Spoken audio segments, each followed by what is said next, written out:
Hello guys, how are you? From today onwards हम हमारे handwriting को इम्प्रूव करने के लिए कुछ टिप्स को फॉलो करेंगे और वो टिप्स को फॉलो करके हम हमारी हैंडराइटिंग इम्प्रूव करेंगे।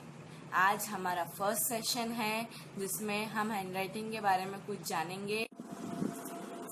आपको पता है, कुछ लोग ऐसे होते हैं जो हैंडराइटिंग देखकर दूसरे पर्सन की पर्सनैलिटी डिसाइड करते हैं। कभी कभार तो टीचर्स का चेकिंग माइंड भी हैंडराइटिंग पर ही डिपेंड होता है। राइटर चाहे लेफ्टी हो या राइटी, यानी चाहे लेफ्ट हैंड से लिखता हो या राइट हैंड से, रूल्स सबके लिए सेम है, यानी उसको सेम टिप्स फॉलो करके अपनी हैंडराइटिंग को इम्प्रूव करना है। फर्स्ट टिप है चूजिंग। चूजिंग का मतलब होता है पेन को चूज करना या पेंसिल को चूज करना। अब मार्केट में अलग अलग टाइप्स के पेन और पेंसिल अवेलेबल है। जैसे कि अब आप ये देखिए, ये एक थिक पेन है यानी थोड़ा मोटा पेन है, तो ये थिन पेन है यानी एक पतला पेन है, और इस तरीके के अलग अलग टाइप्स के पेन मार्केट में अवेलेबल होते हैं। इनमें से कौन सा पेन हमारे लिए बेस्ट है ये हमें चूज करना है। और सेम पेंसिल में भी ऐसा होता है, कुछ पेंसिल जो है वो सर्कल में होती है, कुछ हेक्सागोन में होती है और कुछ ट्रायंगल शेप्स की पेंसिल आती है। तो आप जिस टाइप के पेन या पेंसिल से लिखने में कंफर्टेबल हो, आपको वो चूज करना है। जैसे कि मैं हमेशा थिन पेन का यूज करती हूँ और जिसकी नीडल भी जो है वो थिन होती है।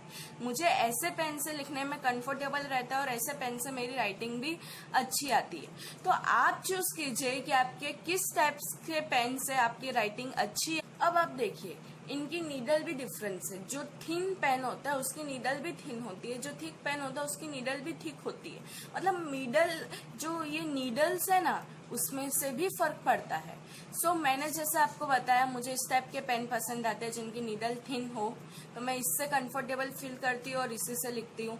आप जिससे कंफर्टेबल फील करते हैं आप उससे लिखिए। पेंसिल में भी बहुत टाइप की पेंसिल्स है, जिससे कंफर्टेबल है उससे लिखिए। पर पेंसिल में ये चीज़ ध्यान रखिए कि पेंसिल परफेक्टली शार्पन होनी चाहिए। अब मैं आपको एक और चीज़ ये बता दूं कि पेंसिल शार्पन होनी चाहिए, मैंने आपको ये बताया, पेन आपको बराबर यूज करना है, लेकिन अब आप ये चूजिंग कैसे करोगे? तो सेंटेंसेस लिखो। आज डिफरेंट टाइप्स के पेन लो और एक बुक में बहुत सारे डिफरेंट टाइप्स के पेन से सेंटेंसेस लिखो। जिस पेन से आप लिखने में कंफर्टेबल फील कर रहे हो या आपकी राइटिंग अच्छी आ रही है, आप उस टाइप का पेन। सेकंड है प्रैक्टिस।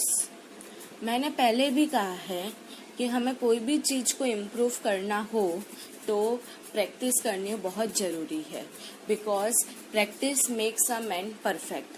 आप कितना भी कुछ भी कर लो, सारे टिप्स भी फॉलो कर लो, लेकिन अगर आप प्रैक्टिस नहीं करोगे तो आपकी हैंडराइटिंग इम्प्रूव नहीं होगी। फिर चाहे वो इंग्लिश, हिंदी, गुजराती या वॉटएवर कोई भी लैंग्वेज हो, आपको अच्छे से रेगुलरली प्रैक्टिस करनी होगी, तभी आपकी हैंडराइटिंग इम्प्रूव होगी। थर्ड टिप है गैपिंग। गैपिंग क्या है? तो कोई भी दो वर्ड के बीच का जो गैप होता है ना, स्पेस, उसे गैपिंग कहते हैं। गैपिंग हमें ये शो करता है कि जो फर्स्ट और सेकंड वर्ड के बीच का जो स्पेस है, वो ही स्पेस, वो ही जो चीज है वो एज इट इज, मतलब उतनी ही इक्वल रहे सेकंड और थर्ड वर्ड के बीच में। यानी फर्स्ट एंड सेकंड वर्ड का जो स्पेस है वो ही उतना ही स्पेस सेकंड और थर्ड वर्ड के बीच में होना चाहिए। ताकि क्या होगा कि जब पूरा वो पेज तैयार होगा तो एज अ प्रेजेंटेशन वे भी वो अच्छा लगेगा। यानी गैपिंग क्या सिखाता है कि जितने भी वर्ड्स है उन सब वर्ड्स के बीच का जो स्पेस है वो इक्वल रहना चाहिए, ताकि आपकी जो प्रेजेंटेशन है, मतलब जो वे है आपका लिखने का, वो सबको अच्छा लगे और एज प्रेजेंटेशन वाइज भी अच्छा। ग्रिपिंग। ग्रिपिंग क्या है? तो पेन या पेंसिल पकड़ने का तरीका को ग्रिपिंग कहते हैं। अब देखिए, कुछ लोग पेन को ऐसे पकड़ते हैं, कुछ लोग पेन को ऐसे भी पकड़ के लिखते हैं और कुछ लोग पेन को ऐसे भी लिखते हैं। ये जो साइड फिंगर है उसको ऐसे बाहर निकाल के। सबका लिखने का तरीका यानी ग्रिपिंग पावर जो होती है वो अलग अलग होती है। लेकिन कुछ लोग ऐसे भी है कि लिखते टाइम अपने पेन से बहुत ज्यादा जोर देकर लिखते हैं, तो ये एक बैड हैबिट है। क्यों? क्योंकि जब आप ऐसा पूरा प्रेशर देके लिख रहे हो तो नेक्स्ट पेज पे भी वो प्रिंट हो जाता है, जो कि अच्छा नहीं है। तो प्रेशर देके लिखना एक बैड हैबिट है, लेकिन उसके अलावा आपकी जो भी टाइप की ग्रिपिंग टेक्निक हो आप उसे अडॉप्ट कर सकते हो। अगर आपको ऐसा लिखना पसंद आ रहा है, आप ऐसे लिखने में कंफर्टेबल हो, ऐसे लिखने में आपकी हैंडराइटिंग अच्छी आ रही है, तो आप ऐसे भी लिख सकते हो। कुछ लोग हैं जो ऐसे पकड़ के लिखते हैं, कुछ लोग ऐसे जैसे मैंने पहले बताया वैसे लिखते हैं। तो इनमें कुछ बुरा नहीं है, बस आप प्रेशर देके मत लिखिए। पर जो भी टाइप की आप ग्रिपिंग टेक्निक को यूज कर रहे हैं, यानी जिस भी वे में आप लिख रहे हैं और आप जिस भी वे में आप कंफर्टेबल है, आप उस वे में लिखिए। और इसके लिए भी आप पहले हर एक तरीके से हर एक वे से आप कुछ सेंटेंसेस लिख के देखिए, आप जिसमें कंफर्टेबल फील करते हैं और आपको ऐसा लगता है कि जिसमें मेरी हैंडराइटिंग अच्छी आ रही है, आप वो टेक्निक को यूज कीजिए। सिटिंग पोस्चर यानी आपके बैठने का तरीका, कि आप किस वे में बैठकर आप कुछ लिखना चाहते हो। कुछ लोग बैक को बेंड करके लिखते हैं तो इट्स ओके, कुछ लोग सोकर लिखते हैं, इट्स ओके, कुछ लोग स्ट्रेट बैठकर लिखते हैं, वेल एंड गुड।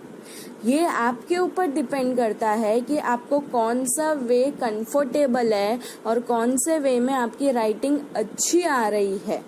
आपको जो समझ में आ रहा है, आपको जो कंफर्टेबल है, आप उसे चूज करो और उस वे पे उस तरीके से बैठकर आप लिखो। बट हाँ, एडवाइजेबल ये है कि आप स्ट्रेट बैठकर लिखो, क्योंकि स्ट्रेट बैठने से ऐसा देखा जाता है मोस्टली कि राइटिंग इम्प्रूव होती है, अच्छी आती है। एंड मोस्ट इम्पॉर्टेंट, स्ट्रेट बैठने से आपका बैक पेन नहीं होता है। सो एडवाइजेबल है, बाकी आपको जैसे कंफर्टेबल होता है आप वैसा करो। टिप है कटिंग। अब आप लोगों को तो पता ही है कि हम लिखते लिखते कितना कट करते हैं। सबसे पहले तो ये जो टिप है वो पेंसिल वालों के लिए नहीं है, क्योंकि पेंसिल वाले तो इरेजर यूज कर लेते हैं, लेकिन ये टिप पेन वालों के लिए है। अब आप ये सोचोगे क्यों, हम व्हाइटनर भी तो यूज कर सकते हैं। तो मैं तो ये कहूंगी कि व्हाइटनर यूज करना बहुत ही बैड हैबिट है। Whitener is not good. आपको व्हाइटनर यूज करना हमेशा अवॉइड करना चाहिए। और अगर आपका कट होता है कुछ भी चीज लिखते हुए, आपकी मिस्टेक होती है, तो आप सिंपल एक स्ट्राइक कर दीजिए उस वर्ड के ऊपर, नहीं कि व्हाइटनर या कोई इंक, रबड़ या ऐसा कुछ यूज कीजिए। कभी हमें ये सब यूज नहीं करने चाहिए। सिंपल एक स्ट्राइक कीजिए। अब देखिए, आप जितना कट करेंगे उतना आपका प्रेजेंटेशन पे फर्क पड़ेगा। ज्यादा कटिंग करने से आपकी वे ऑफ प्रेजेंटेशन बिगड़ जाएगी। स्पेशली ये चीज होती है एग्जाम पेपर्स में। आप एग्जाम लिखते हो, पेपर में कोई आंसर लिखते हो, तब आप बहुत ज्यादा कटिंग करते हो बहुत टाइम, और इससे क्या होता है, चेकर की मेंटेलिटी ऐसी होती है कि वो ज्यादा कट किए हुए जो चीज होता है उनमें ज्यादा ध्यान नहीं देता है। यानी क्या कि अगर कोई स्टूडेंट ने ज्यादा कट किया हो तो चेकर को ऐसा लगता है स्टूडेंट को आंसर नहीं आता है, बट ऐसा नॉर्मली नहीं होता है। इसलिए प्रेजेंटेशन हमारी अच्छी रखना ये हमारा सबसे पहला पॉइंट होना चाहिए। और प्रेजेंटेशन अच्छी रखने के लिए हमें कम से कम कटिंग करनी है। इसलिए आप ज्यादा से ज्यादा प्रैक्टिस कीजिए ताकि आपकी स्पेलिंग्स रॉन्ग ना हो, तो उसकी कटिंग ना हो। और सेकेंड, जो भी सेंटेंस आपको लिखना है वो पहले अपने माइंड में सोच लीजिए और उसके बाद लिखिए, ताकि आपकी कम से कम कटिंग हो। तो आपने अब सारी टिप्स देखी कि हम हमारी राइटिंग को इम्प्रूव करने के लिए कौन से सारी टिप्स को फॉलो कर सकते हैं। तो एक बार रिकॉल करते हैं। फर्स्ट है चूजिंग मतलब आपको जो भी पेन पसंद है, जिससे आपकी राइटिंग अच्छी आ रही है, जिससे आप कंफर्टेबल है, वो पेन या पेंसिल को आपको चूज करना है और उसी पेन और पेंसिल से आपको लिखना है। सेकेंड है प्रैक्टिसिंग। आपको प्रैक्टिसिंग ज्यादा से ज्यादा करनी है। ज्यादा से ज्यादा प्रैक्टिस करने से ही आप अपनी राइटिंग को इम्प्रूव कर सकते हैं। थर्ड है गैपिंग। दो वर्ड के बीच का गैप, आपके जो वर्ड्स के बीच का जो गैप है वो मेंटेन रहना चाहिए। फिर फोर्थ है सिटिंग पोस्चर। आप जिस वे में बैठ के लिख रहे हैं, जिस वे में आप कंफर्टेबल है उस वे में बैठकर लिखिए, कोई प्रॉब्लम नहीं है। फिर नेक्स्ट है ग्रिपिंग। आपको जिस तरीके से लिखना पसंद आता है, जो तरीका आपके लिए बेस्ट है, ऐसे लिखने में आप कंफर्टेबल हो, जिसमें आपकी राइटिंग अच्छी आ रही है, वो वे चूज कीजिए लिखने के लिए। तो वो हो गया ग्रिपिंग। और लास्ट है कटिंग। कम से कम कट कीजिए और अपनी प्रेजेंटेशन को मेंटेन कीजिए। कहीं ना कहीं हैंडराइटिंग में हमारी प्रेजेंटेशन मेंटेन रखना बहुत जरूरी है। अब हैंडराइटिंग के भी बहुत सारे टाइप्स है, जैसे बहुत सारे, सबसे पहले हम लैंग्वेज पे जाएंगे तो इंग्लिश है, हिंदी है, गुजराती है, और भी बहुत सारी लैंग्वेज है। तो हम लैंग्वेज के बेस पर हम नेक्स्ट सेशन में सीखेंगे। लेकिन अभी आप इतना ध्यान दीजिए कि आप जब भी कुछ भी लिख रहे हैं तो आपकी प्रेजेंटेशन अच्छी होनी चाहिए सबसे पहले। और सेकेंड थिंग, प्रैक्टिस करते जाइए तो आपकी हैंडराइटिंग इम्प्रूव होती जाएगी। तो गाइज, ये हमारा पार्ट 1 था, जिसमें हमने राइटिंग को इम्प्रूव करने के लिए कुछ टिप्स देखे। अब हमारा नेक्स्ट पार्ट में हम ये देखेंगे कि हम इंग्लिश लैंग्वेज की राइटिंग को कैसे इम्प्रूव कर सकते हैं। यानी हम इंग्लिश लैंग्वेज जो है उसमें हम हैंडराइटिंग लिखना सीखेंगे और हैंडराइटिंग को इम्प्रूव करेंगे। तब तक आज के लिए आप एक अपने लिए बेस्ट पेन चूज कर लीजिए, अपनी ग्रिपिंग टेक्निक चूज कर लीजिए और अपना सिटिंग पोस्चर चूज कर लीजिए। और उसके बाद प्रैक्टिस करते रहिए और अपना गैप जो है, वर्ड्स के बीच का गैप, वो मेंटेन रखिए और कटिंग कम से कम कीजिए। तो आज आप चूज करने का काम कीजिए, फिर हम नेक्स्ट सेशन में इंग्लिश हैंडराइटिंग को कैसे इम्प्रूव करना है हम वो देखेंगे और आगे बढ़ेंगे।